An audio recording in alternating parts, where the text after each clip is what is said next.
Welcome to r/slash best of Redditor updates, where OP walks in on his wife with another man.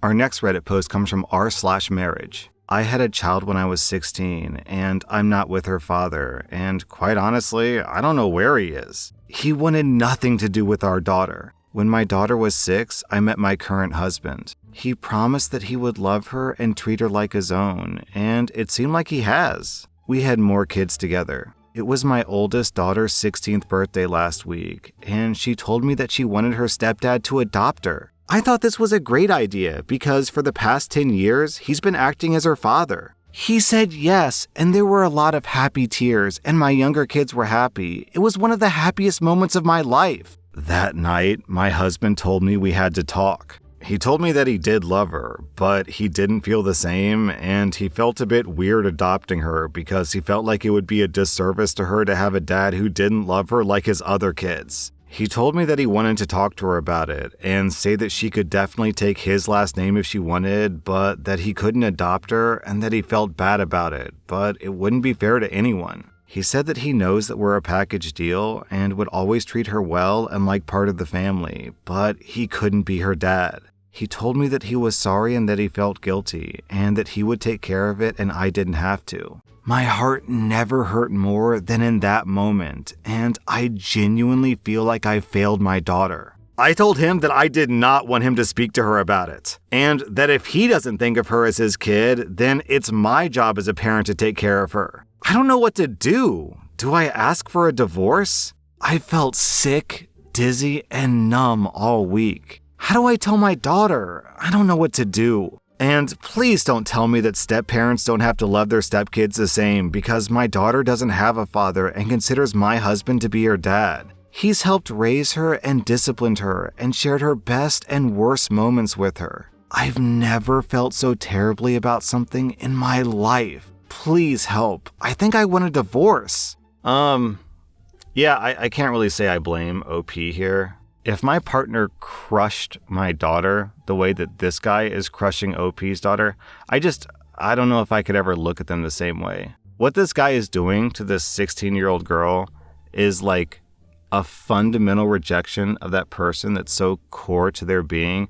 I think we have permanently damaged relationships here. I think the stepdad-stepdaughter relationship is permanently damaged, and I think the wife-husband relationship is permanently damaged too. Then, 4 days later, OP posted an update. I know a lot of people told me divorce, but I'm going to try to fix things first. I don't want my oldest to feel like it's all her fault. I don't want her younger siblings to resent her. And I'm scared that he wouldn't want to see her anymore. We're going to marriage counseling. I'm going to look for a therapist for my daughter. I let my husband talk to her because I felt like I should give them that, and I trusted that he wouldn't be stupid. They went on a drive together. I don't know what was said exactly, but they're both upset. My daughter stopped calling my husband Dad and now calls him Mike, if she even looks at him at all. He seems upset by that, but I don't know what to tell him. Isn't this what he wanted? My daughter's been very quiet and tired, and I told her to stay home from school for a few days, but she didn't want to. My other daughter asked us, "Why is Hannah calling Daddy Mike? Is he not her daddy anymore? Does that mean she isn't my sister?" I corrected her, and my husband looked horrified, but I once again didn't know what to say to him. I've been calling her your sister instead of Hannah when I talk about her, and I hope that helps. Once again, thank you. I'm exhausted as a mom and as a wife, but I'm the glue right now, and I'm doing my best to make the marriage work and to be a good mom. And then OP posted another short update. I see that I made the wrong choice. I'm telling my husband that he had better fix it. I'll start getting my stuff in order and looking for lawyers. Yeah, I kind of had a feeling that's where things were going to go eventually, because I just don't understand how your partner can betray your daughter so fundamentally and then you just go on, like move on like nothing happened. So I don't know about you, but I kind of got whiplash between the second and the third update, because on the second update, she was like, I'm the glue that's holding this family together. And then on the third update, she's like, I made a mistake. I want a divorce. Well, apparently we have some insight into what happened between post 2 and post 3. Because during that time, OP made a post on another subreddit, and we found out a little bit about what happened with the daughter. One day, my daughter didn't come home, and me and my husband were terrified. And it turns out she had been looking for her birth dad. It turns out he overdosed years ago. She was devastated all over again. My husband hates her calling him Mike, but I'm not sure what to tell him. I think I'm going to ask him to leave for a few weeks so my daughter has time to heal and doesn't have to see him every day. Oh man, that's so bad. This poor girl has lost both of her fathers in like a 1 week period. She lost her stepdad because her stepdad said, listen, sweetie, I like you, I just don't love you, so go find your real dad or something. Then she finds out that her biological dad is dead. So she has literally no male figures in her life that she can look up to. Our next Reddit post comes from r/justnofamily. Well, I'm furious. This morning, my 16-year-old grandson showed up at my doorstep with a bag, looking like he just had the stuffing knocked out of him. He lives 2 states away and traveled by bus to get here. Why? Because my daughter decided the best way to handle him coming out to her was to toss him out into the cold. I am so angry with her that I don't want to type out things that I'll one day regret. But Jesus, I thought that I raised her better than that. My grandson is currently sleeping in his new bedroom, and I'm at a bit of a loss as to how to proceed from here. This poor child has just had his entire world turned upside down, but what do I say and do to make things right for him? He doesn't want to go back, my daughter doesn't want him back, and I'm absolutely fine with having him stay with me, but there's a lot that needs doing. More importantly, what channels would I need to go through to make sure that my daughter gets her just desserts? I love her, and I'll likely always love her, but I raised them all to be accountable for their actions, and nobody hurts my grandbabies. Then, 2 weeks later, OP posts an update. My grandson is in therapy and has been enrolled at school. He's been placed in my custody while CPS proceeds. My lawyer is handling all necessary paperwork and believes we have absolutely nothing to worry about. Our caseworker has echoed this. My daughter is facing criminal charges for her actions. Child abandonment is a very serious crime. Her actions reflect very poorly on her as a whole. Upon realizing that her income was being cut off and that she had committed a fair number of crimes, she instantly began to plead that she hadn't meant to, and it had been a heat-of-the-moment decision that she regretted. Considering she had already thrown out all of my grandson's clothing and worldly possessions, this defense did not hold up to scrutiny. My grandson is as well as can be expected. He's made friends with my neighbor kids. They're around his age. We've redecorated his room, and he had a good time being allowed to pick out his own furniture and paint. He got a PS4, which has become his escape.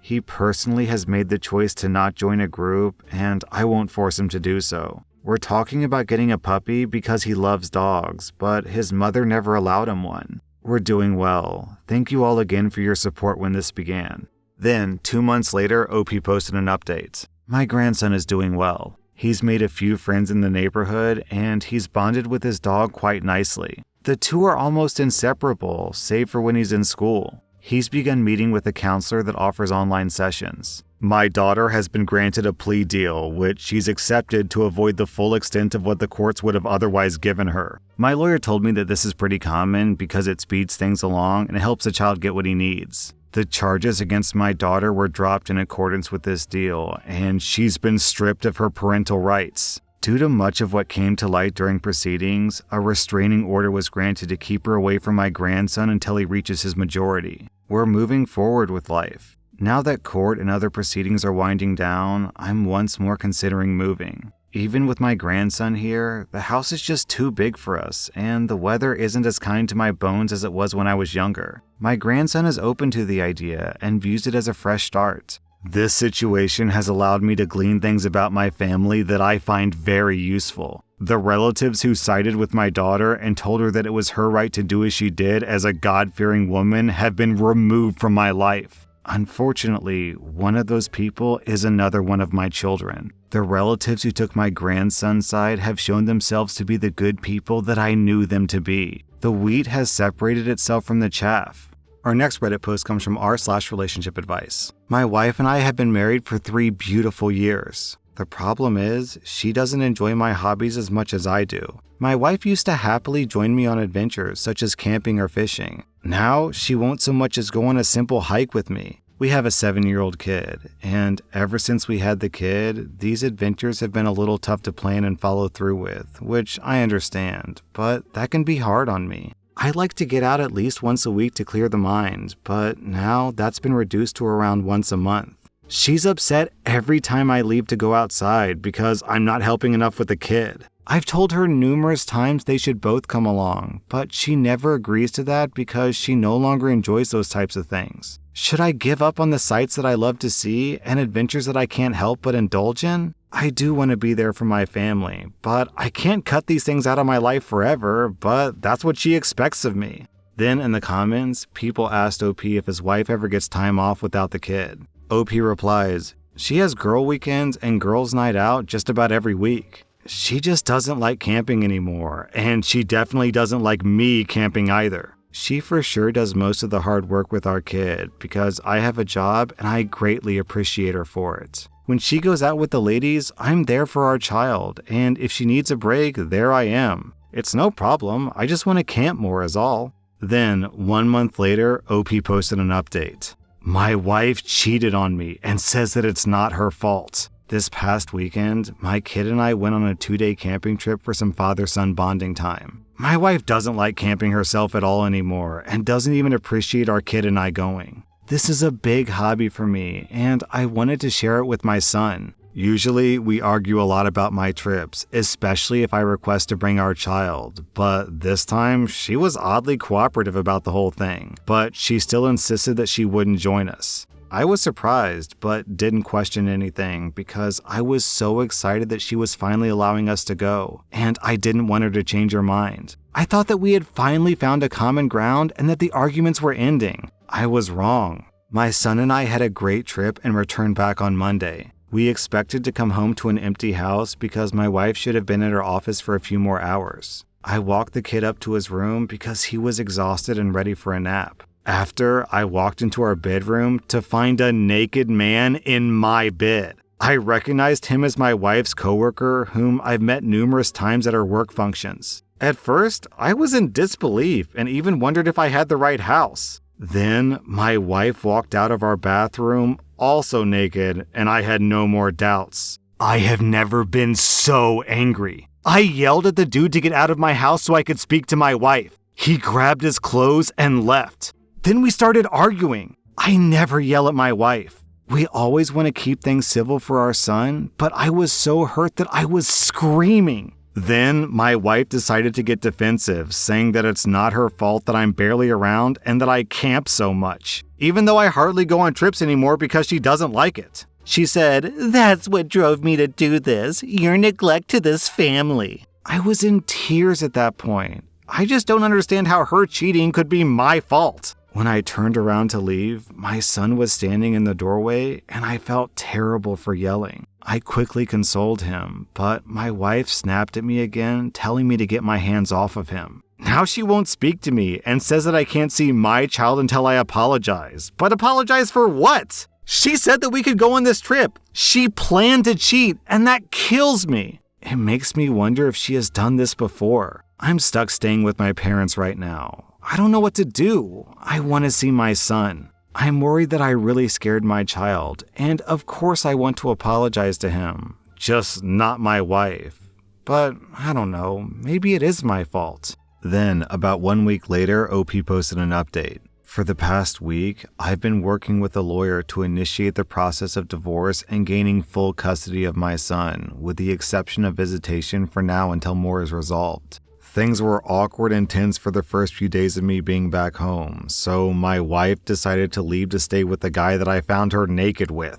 I'm disappointed at the example she's setting for our son, but this makes my decision to divorce even more concrete. Then, half a month later, OP posted another update. My now ex-wife revealed that she's pregnant with a man that she cheated with and no longer wants to see our child. Last week, I received several texts from my ex saying that she's pregnant with an unknown man's child, obviously meaning that she cheated with multiple other people before the one that I found out about. She said that she plans to keep the baby and start a family with her coworker, the one that I found naked. She also mentioned that she wouldn't be fighting me for the custody of our son. I told her I'd be willing to split custody or at least keep visitation rights for the sake of the kid, but she insisted that she didn't care about that anymore. I'm honestly in awe. I'm shocked that she's given up the family that we had, but I'm most hurt for my son. At the end of the day, she isn't worth wasting any more of my energy on. I've been spending every moment I can with my kid, and I'll continue to do so. I'm starting to feel more like myself again, and I can't wait to get back into adventures and nature.